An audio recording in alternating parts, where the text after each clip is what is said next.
All right, what is up, everybody? We are back with another edition of Everyday Hoops. Hope you guys are having a good one. Today, I'm going to be giving my 2025 NBA Award Ballot. MVP, Rookie of the Year, Defensive Player of the Year, Coach of the Year, All NBA, all of it we're doing here in today's video. This is my personal ballot, who I would give my votes to for this season. We're doing that here in today's video. Thank you guys for the views on the videos and the shorts recently. I really appreciate it. If you do like the content around here, consider subscribing, liking, turn notifications, do all stuff like that. I'd really appreciate it. Really helps out a lot. We're on the road to 1,000 subscribers, getting closer and closer as the days go on. So all supporting our channel, be very much appreciated. Link to my Twitter and all that stuff down in the description below. And yeah, don't waste any more of your time. Let's get right into it. So basically what's going to happen, I'm going to give the award, and then I'm going to give my winner and then my second and third place vote as well. So we're going to start with Rookie of the Year. Rookie of the Year race we're going to start with. And my winner for Rookie of the Year is going to be Stephon Castle of the San Antonio Spurs. Castle this year give you 14, 3, and 4. The shooting numbers are not great, but Stephon Castle has had some big moments. And I feel like personally, he might have been the best and maybe most impressive rookie in this year's class. It was a close race between him and Jalen Wells for me, but ultimately we ended up going with Castle. I just think he's been so big for the Spurs. He's had more big moments, I guess. He's really shown that, back during the draft and all that stuff, I said multiple times, like, he has the potential to be the best player in the class. And then after watching and after seeing, what he did this rookie year, I believe that Stephon Castle, by the time it's said and done, will be the best player in the 2024-25 class, because he has just so much like talent written all over him. You think of the athleticism he has, you think about the scoring he's already put up, even though, again, the shooting numbers were not great, but as a rookie, I don't really look at efficiency as a rookie. Obviously, if you are efficient as a rookie, that is really, really impressive. But, I mean, he shot 28% from three. I didn't expect him to be a 37, 38% shooter off the bat. We knew that he wasn't a great shooter coming in, but he had big gains and hit big shots. Impressive in terms of his scoring ability, getting to the basket. I liked his playmaking ability. His defensive ability has stood out a lot as well. And I think he's in a great situation with San Antonio over there. So for me personally, Stephon Castle has been maybe the most impressive rookie for me. And that's why I gave him my Rookie of the Year. And then I already mentioned my second place is Jalen Wells. He's been so phenomenal as well, being a starter on a Grizzlies team that might be a playoff team. He's been ultra amazing in his role. I mean, a second round pick that no one really knew, with the 39th overall pick, and he's come out and all of a sudden he's a starter on a playoff team. Like, that's just amazing stuff. Love that he just plays his role so well as a 3-and-D guy, and he does that at an elite level. And then in my number three, I give it to Alex Sarr at number three. Alex Sarr, I feel like he's having a really underrated rookie season, especially the last couple months. He's really started to put it together. Defensively, he's already shown that he's going to be a very, very valuable asset over there. And then the offensive end, he's shown some things. He's been a better three-point shooter than I expected. He's been scoring a lot more, and looking a lot more comfortable on the offensive end than expected. And yeah, I think he's having just kind of a under the radar kind of year over there in Washington, but I think he could be a really nice piece for their future. So I'm Rookie of the Year, number one. My winner, Stephon Castle. Then we got Jalen Wells and Alex Sarr, 2 and 3. Next, we're going with Sixth Man of the Year. My Sixth Man of the Year award winner is going to DeAndre Hunter. Hunter has been averaging the most points per game off the bench in Atlanta and in Cleveland. Back in Atlanta, he was averaging 19 points per game, shooting insane from three. He's really transformed his game. Instead of before, he was looked at as just more of a 3-and-D wing, and now he's really turned into a bucket getter off the bench. As a wing that can score on all three levels. He's been getting to the bucket. He's been doing the pull-up mid-range has been nice. The three-point shot has been working while still being a really solid defender and transforming and bringing his game from Atlanta to Cleveland and still doing his thing. He started one more game in Cleveland than he did in Atlanta, but he's still giving you similar production. Even though the numbers might be a little bit down, that's only because he's playing with now, instead of just playing with Trae Young, now he's playing with Donovan, Darius, Evan Mobley, and all these other guys.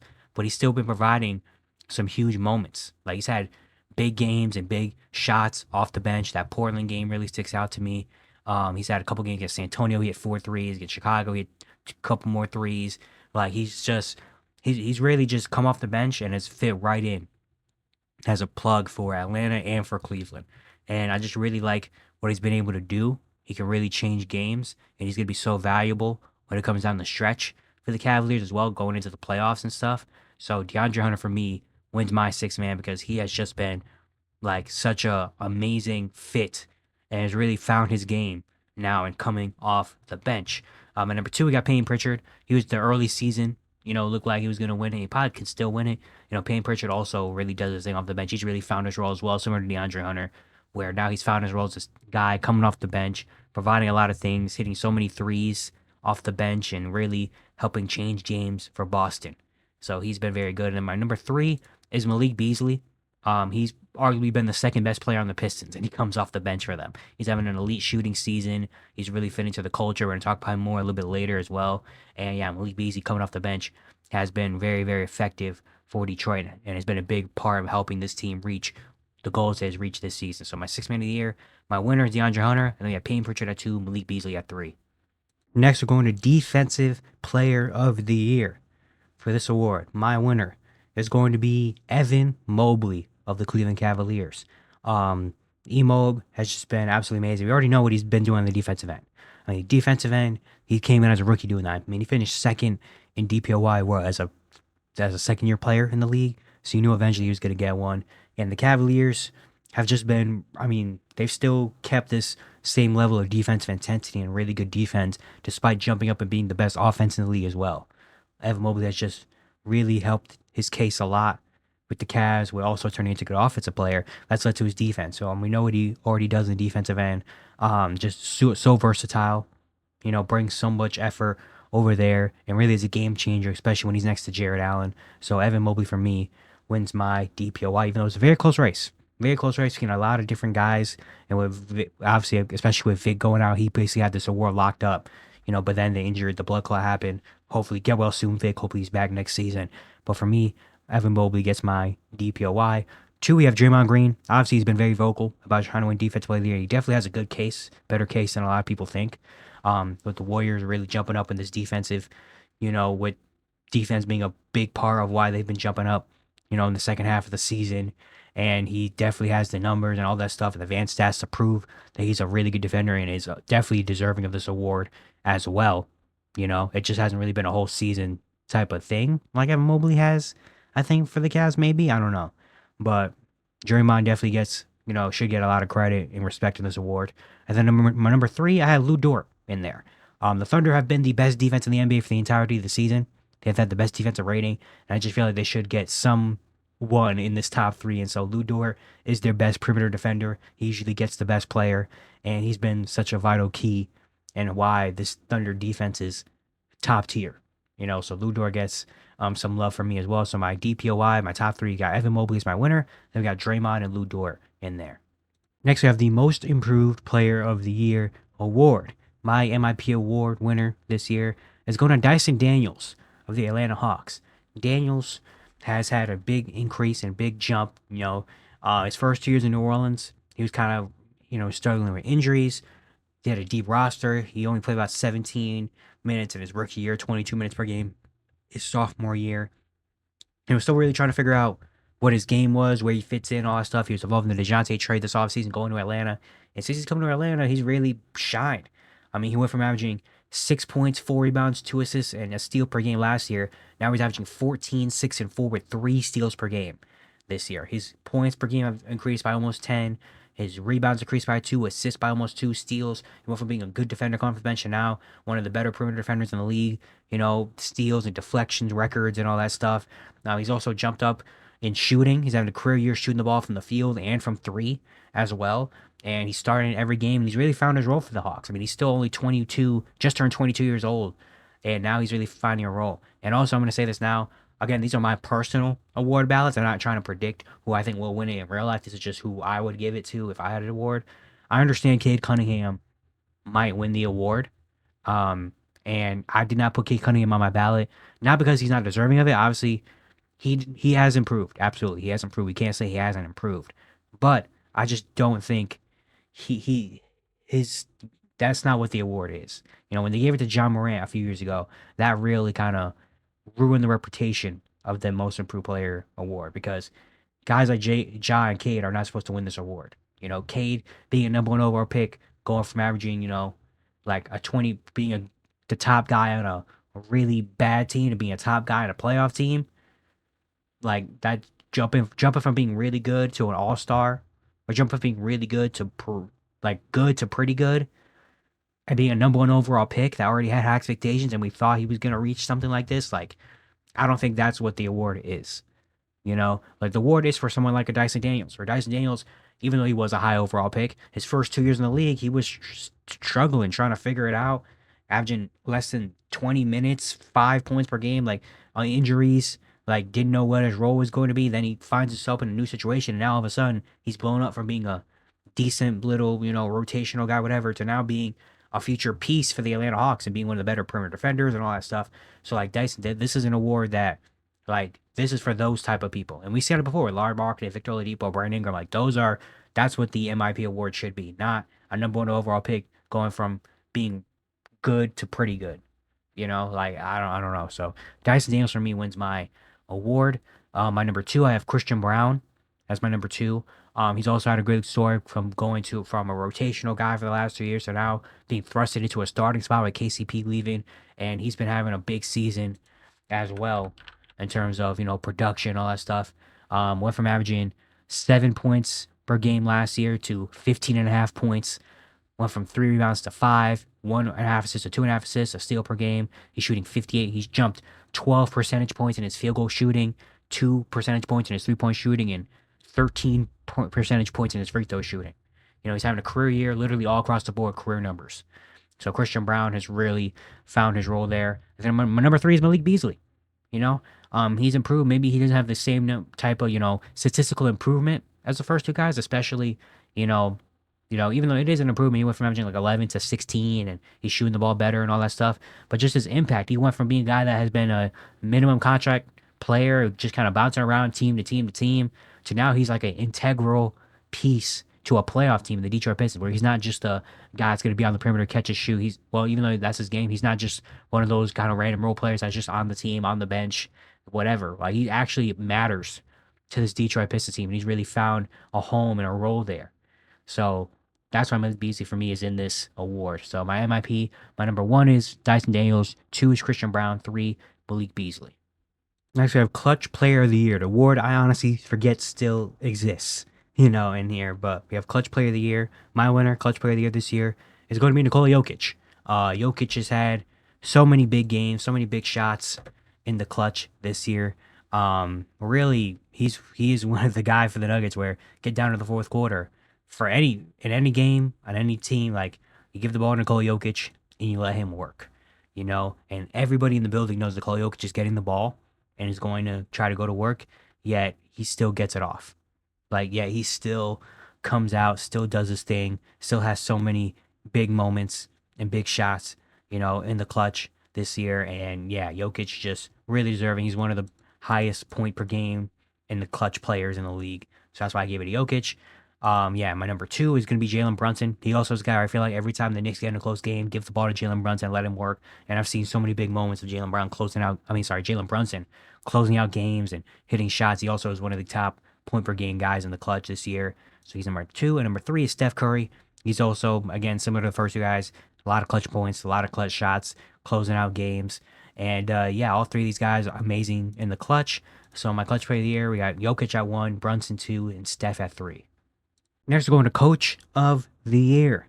Coach of the Year, a very interesting race this year. My Coach of the Year this year is going to Kenny Atkinson from the Cavaliers. You have so many great stories and all this stuff around this season, so it's going to be a very interesting Coach of the Year battle. But Kenny Atkinson has this award for me.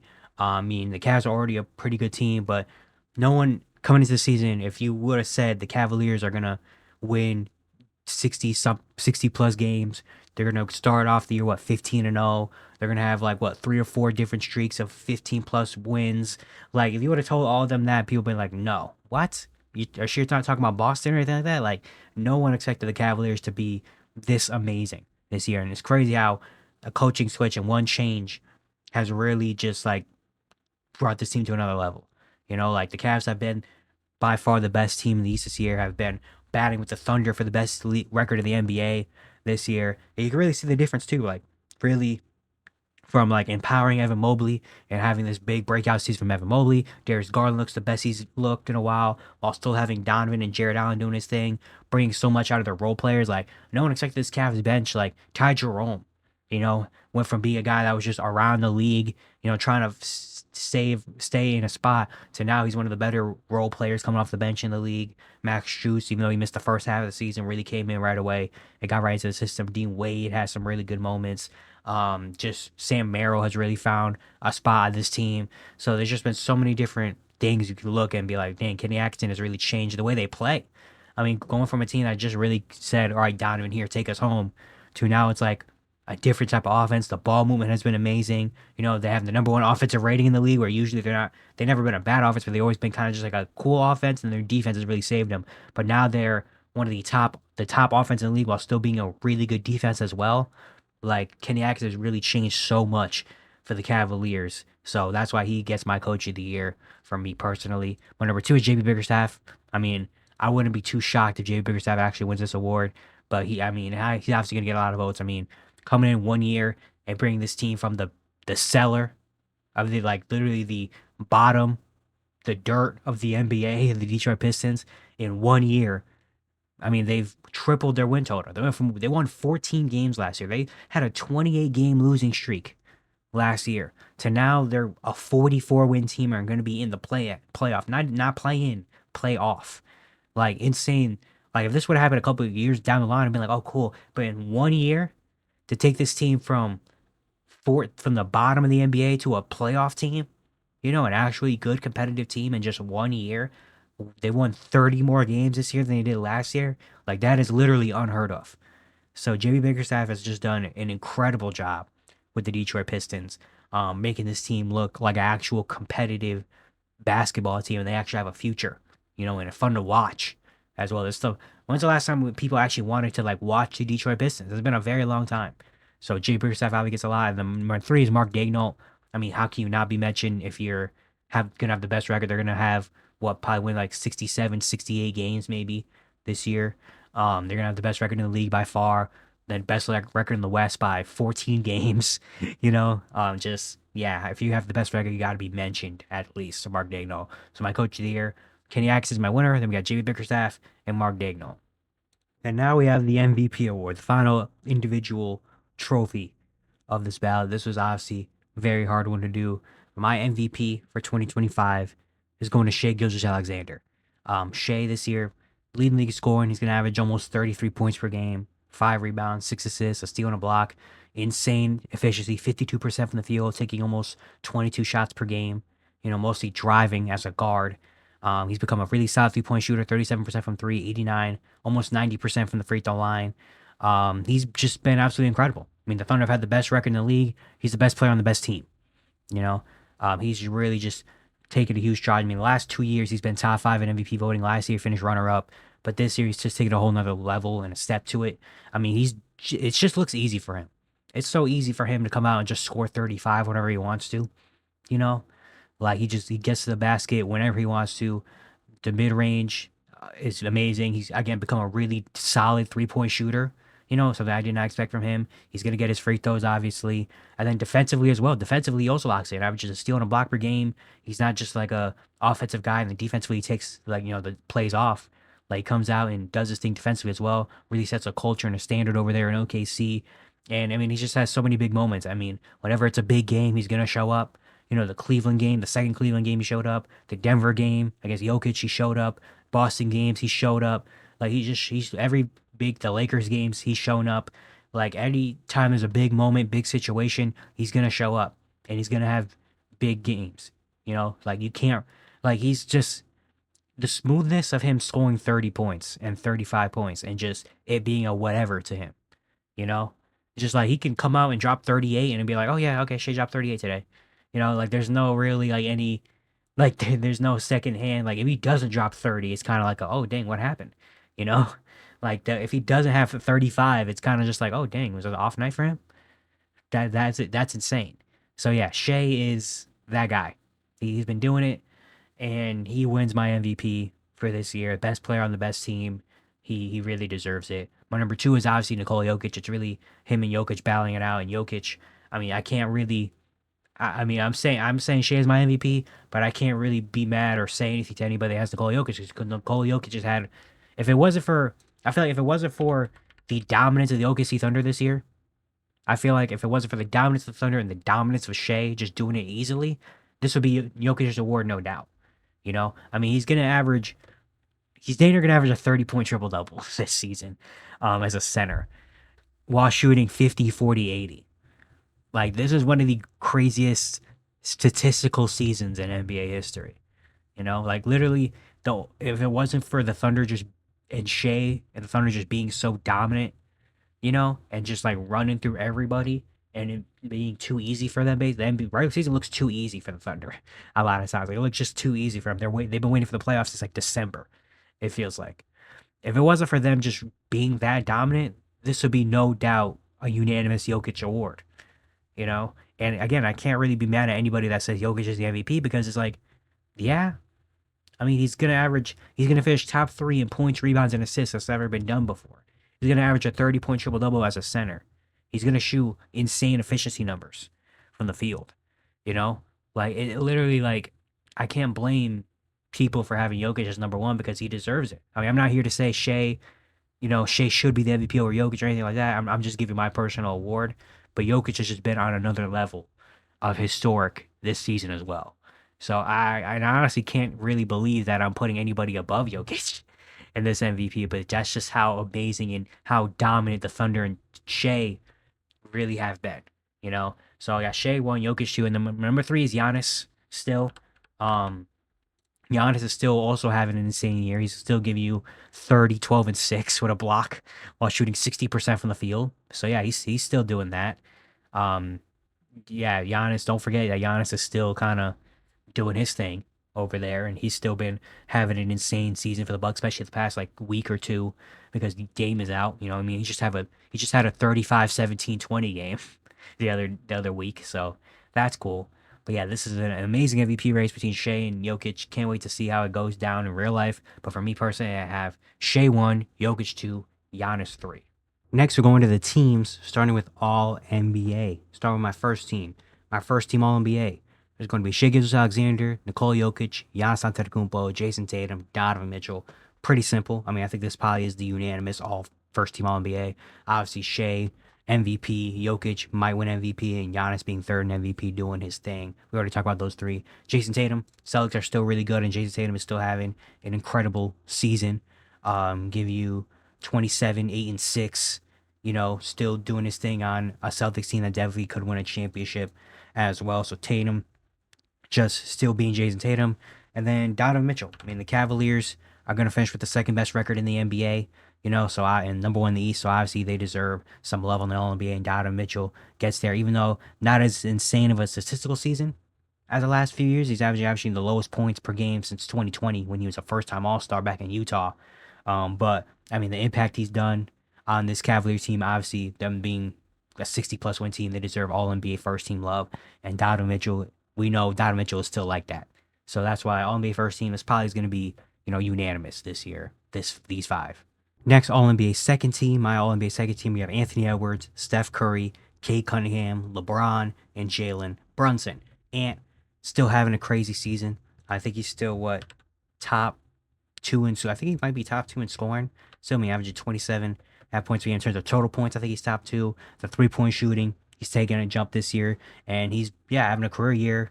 Star player for a solid Minnesota Timberwolves team that's really peaking at the right time. And Ant is still doing his thing, going to make another All-NBA appearance at 23. So at 23, already having two All-NBA appearances. It's kind of crazy. But yeah, Ant obviously still here. Steph Curry still doing his thing as well, even though he had a slow start to the season. His second half of the year has been absolutely incredible, dropping 50 pieces and hitting big games for the Warriors. And yeah, obviously he's doing his thing. Cade Cunningham making his first All-NBA appearance. Cade, I mean, what he's been doing this year is insane. I mean, with Detroit now being a playoff team, he's averaging 26, 6, and 9 with a steal on pretty solid efficiency. Made the All-Star team this year. He's played the most games of his career this year in 69 games as well. He's really taken a big jump from being a really good player in a bad team to now being like a All-NBA level player. I mean, he really does have that type of impact where Cade is literally the guy where if it's not Cade, it's nobody for Detroit. And he's really taken that upon himself and has done his thing. So that's why Cade makes All NBA for me. And then we have LeBron still being LeBron and still doing what he does best, and even getting better after the Luka Doncic trade. And then Jalen Brunson at 5 for the Knicks, also again being what Jalen Brunson has been in New York, which is a star and the captain of the team. So that's my All NBA second team. And now my All-NBA third team. My third team, and this is where things get interesting. We got Anthony Towns, James Harden, Trae Young, Jaren Jackson, and Evan Mobley. Cat has really found himself in New York. I mean, after the big trade, he's really just like taken another step and another level that we didn't know he could take. He's already been in the league for so long, been an All-NBA guy, the guy in Minnesota. But this year, he's taking a big step. He's having his best statistical season since back before Anthony Edwards was really the guy, back before Rudy Gobert. Like, he's really taking another step, shooting 50, 40, 83 as a big man, leading the league or being one of the top leaders in rebounds this season. He's really unlocked the New York Knicks. So yeah, he's been just absolutely incredible. He's taking another gear, maybe playing the best basketball of his career this year, which is kind of crazy to think about. But yeah, Cat has really been the guy in New York, so he makes it. James Harden, absolutely incredible for James Harden, to do what he's doing. You can go back and watch videos and stuff. I talk about predicting the season, and I said, I don't think a team led by James Harden at age 35 is going to go well. Especially with Kawhi Leonard. That was when Kawhi Leonard was not. We didn't know when he was going to play, if he was going to play at all. It was before the season. I was like, I don't think a James Harden led team at this point is going to be very good, and I was very, very, very, very, very, very wrong. Because he has been phenomenal. I mean, 22, 5, and 8, 1.5 steals. It's more just like the numbers look solid, but it's more just looking at him, what he's done on the court and how he's been. And it's just like, man, like he still is the system. He's still the system. At 35, he still puts people in different spots. He's had his big 50-point games and all that stuff. Hit big shots for the Clippers to win. He's been there 77 games. This is the most games he's played since back in 2019 when he was still a Rocket. Like, still having this type of longevity and playing this much at 35. And he's said multiple times, like, I don't want to rest. I'll rest when the season's over. He's just like, you couldn't really ask for much more of James Harden of what he's done this season. So James making All NBA at 35. This is going to be his 8th All NBA team. Just absolutely incredible story, man. Shout out to James for proving me wrong. Then you have Trae Young. Even though I think Trae Young probably might not make it in the actual All NBA, only because his team is going to be a sub 500 team, and usually All NBA doesn't award, not winning. But I feel like I personally had to put Trae on there because he's had a great season, man. I mean, 24-3, he's averaging over 11.5 assists per game. He's still had his moments in Atlanta. I feel like this is the best we've seen Trae Young perform, especially when they were all healthy, and stuff, and they were winning games. He's really, really finding his mark of like scoring to passing to getting his teammates open and stuff like that. So I just had to feel like I had to personally award Trae Young for what he's done this season, even though he probably won't make it in real life. And then the last two were very, very difficult spots. I had a big list of names. Ultimately, I went with Jaren for the first one because I felt like he's also had an incredible season. That is kind of not going under the radar a little bit because the Grizzlies there's a lot going on in the Grizzlies the past like month or two since coming back from All-Star. But Jaren's been incredible. I mean, 22, 5, and 2 in the conversation for DPOY.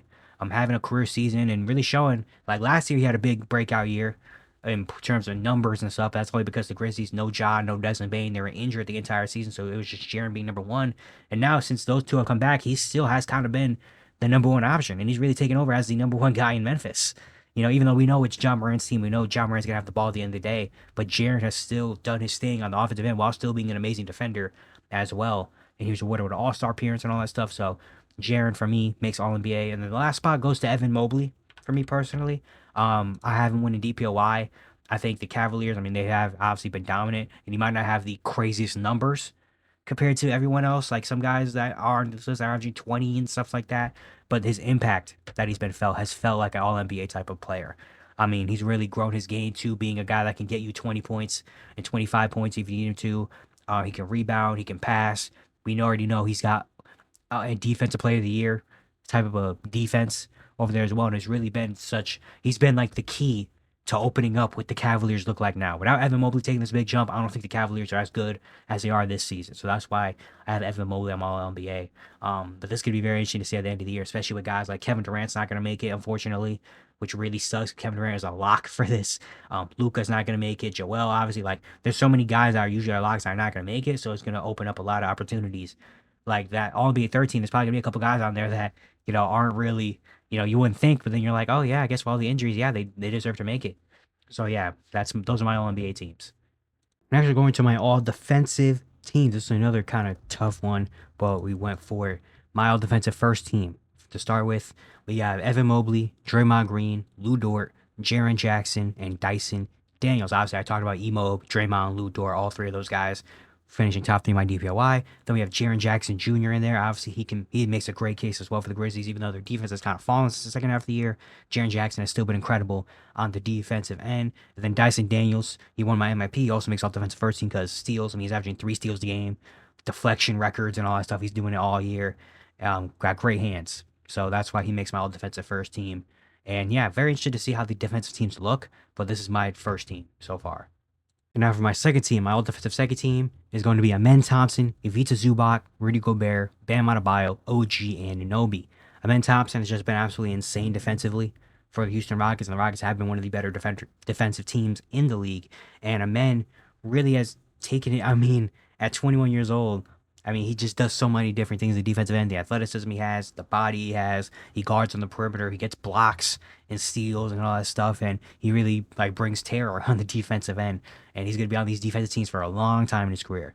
Zubac at 2. Zubac's probably the most interesting and surprising name. If you talked about before the season, Zubac making an all-defensive team, would have been like, whoa, what the heck? But he actually has become a really good rim protector. I mean, the Clippers have had like a top 3 defense basically for the entirety of the season. That's how they've been winning a lot of their games and why they've been so much better than expected, because their defense. And Zubac has really been the anchor for it. I mean, he doesn't have insane block numbers or anything like that, but just being a big presence down in the paint. I think the Clippers is, again, with them being such a great defensive team, they deserve somebody. And I think it's Zubac for me. It's Zubac. So he gets there. Rudy Gobert is number 3. The Timberwolves still are a really good defensive team, and Rudy Gobert is still a really good rim protector. Even though he had a bad start, he's really found it recently. So Rudy gets there. Bam gets there, even though this is not one of Bam's better seasons. The Heat have still still a top 10 defense, and Bam is still an amazing defender. Then we got OG in there as well, because he has also been absolutely insane this year on the defensive end. But there's still so many other names. I mean, Toumani Camara was a really hard admission from this team. Like I'm rooting for him to make it. And Shea and Dylan Brooks also were the other 2 that I really considered. But this is my all defensive teams. And rounding it out, we're going with the all rookie teams. Starting with my all rookie first team, we have Stephon Castle, Jalen Wells, Alex Sarr, Zachary Rasache, and Bub Carrington. Talked about Castle, Wells, Sarr, how amazing they have been this year. And Zachary Rasache, the number 1 overall pick, he's been obviously one of the most least hyped, at least talked about number 1 overall picks we've seen in a very long time. But I love what Rasache has been doing. I really like what he can be in the future as a player. Even though he's not your typical, number 1 overall pick, he's not coming out here dropping 30 and taking 20 shots and highlight play. Maybe not doing all that crazy stuff, but he's been a very good player this season. I feel like he should be getting a lot more respect than what he has gotten, for the Hawks. And he's really going to be a big piece for this future for this Hawks team. I mean, last night he dropped 38 points on not a lot of dribbles, being a catch and shoot type of dude. He's been great there. I like how he fits with Atlanta. So I think Versace is going to be very, very good. I feel like he's been a lot better, than what people are thinking he is. And then Bub Carrington, he's been really good for the Wizards. He's been the starting point guard or starting 2 guard basically for a lot of the season. I feel like he's been starting over there. And he's had some big games, some big moments. I like what I've seen from him, being a guy that can go get a bucket while also being a playmaker. I was really high on him during the draft process, and I like that he went to the Wizards. He gets a lot of time to shine. So that's my all-rookie first team. And now my all-rookie second team. My second team consists of Yves Missi, Isaiah Collier, Khalil Ware, Don Connect, and Zach Edey. Yves Missi, I was also a big fan of him coming out, at Baylor, and thought he was going to be a project type dude. But in New Orleans, he's had to play a whole heck of a lot more than what people expect. I think he's probably played like the most minutes in most games out of everybody for the New Orleans. But he's shown a lot of great things, man. It's shown that he's going to be a really good center in this league. He's a lob threat. He blocks a lot of shots. His offensive game has been a lot more a lot better than what I expected. I thought he was just going to be strictly just a dunk guy, and he kind of mostly is, but he's also shown a little bit of ability to put the ball on the floor and, play with the handoffs and all stuff like that. And he's been a lot better than what expected. And I think he's going to be an amazing player, for the future for the Pelicans. Just a really good big man. So Eves has been really good. Isaiah Collier, he's a guy that, highly ranked coming out of high school, didn't have an amazing year at USC. He dropped a little bit, dropped to what? I think he was like one of the last picks of the first round, I want to say. But he's been very good. He's taken the starting spot from Keontae George, who was a lottery pick. Or no, just outside the lottery, I think, last year. And I really like Keontae George, but Isaiah Collier has been really good, man. I mean, he's had, the most assists in a season since Ja did it back in Memphis when he was a rookie. He's been a lot better in terms of, playmaking, shot making, and he could be a really solid find for Utah. Khalil Ware, he started off, didn't really get to see him until like December, January, but once he took it, now he's a starter for the Miami Heat. Being a really good rebounder, 3-point shooting, just providing a lot for a Miami Heat team, and he's really, taken over. He took over the scene when he first came out, and he's just been really good. Don't connect. Has had probably the most crazy rookie year out of everybody. Being a guy that started, the season kind of in the rotation, then got a lot more minutes, got hot, then was supposed to be traded, then came back, and now he's not really in the rotation. He's been very back and forth. But Don't Connect has showed a lot of things this year with the Lakers. Has some big games where he's had 7 or 8 threes and big shooting nights, and when he gets his moments, he does show up and play. And Zach Edey he's been a starter for the Grizzlies all year. He's had crazy rebounding games, especially recently. He's had big rebounding games, and it's really been just an impact for Memphis as a rookie on a good, crazy playoff team. So yeah, those are my all rookie teams. I'm really impressed with the rookie class, man. I know a lot of people talk about this isn't a crazy star-studded rookie class or anything like that, but there's a lot of really good players that maybe even haven't popped off yet. There's probably some guys that didn't really pop off the rookie year, but next year they're gonna come out and be crazy, and now it's like, oh shoot, this guy, So yeah, I really like this rookie class, man. And that's it. That's going to be my award ballot for 2025. Let me know down in the comment section below where your awards are, who you think could win MVP and all the stuff like that. Thank you for watching. Once again, if you like the content around here, consider subscribing, liking, turn notifications, doing all the stuff like that. Once again, we're on the road to 1,000 subscribers. All support around the channel be very much appreciated. Also, tomorrow starts the Look-In series. Season 3 starts the Look-In. If you don't know what it is, you can go back and watch on the playlist on the channel. Basically, it's, after every team season, I look back on it, reflect, see what the good, the bad, what the future could look like. Basically, a team recap, or team review, basically. So what we're doing. So that starts tomorrow with 2 episodes, and we're going to be 2 episodes until, the play-in and playoffs start. So check that out, be on the lookout. And, I'll see you guys tomorrow.